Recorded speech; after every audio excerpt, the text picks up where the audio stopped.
हां असं आहे का? तुम्ही गजानन महाराजच्या कोण आहे मग? तुम्ही कोण आहे गजानन महाराजच्या? अच्छा, आजन सासरे नातेवाईक होते का? अच्छा, गजानन महाराजचं काही नाही इथं म्हणून. अच्छा, तिकडे आई हाय करून मारून गेली.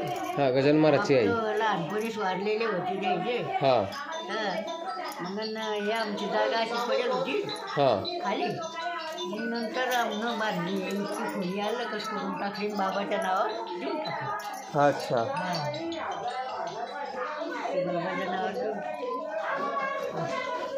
मग गजानन महाराजचं काहीच नाही इथं, हेच घर आहे गजानन महाराजचं आहे ना? नाही काहीच नाही द्यायचं. नाही का?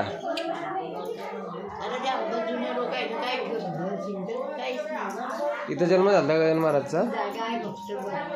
हेच जागा आहे गजानन महाराजची? बाबाच्या नावावर आहे जागा. गजानन महाराजच्या नावावर आहे का हे जागा? गजानन महाराजच्या नावावर देऊन टाकली.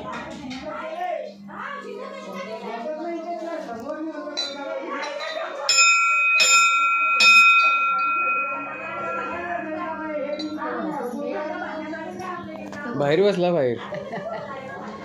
मला पाहायची आठवण होती एक, म्हणजे मी बुलढाण्याला गेलो, 12वीची परीक्षा होती माझी.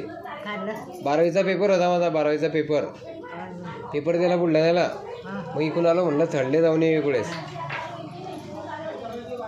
तिकडे गेलो मी, त्या मंदिर बघितलं आहे मी, ते मंदिर तिकडलं. हां,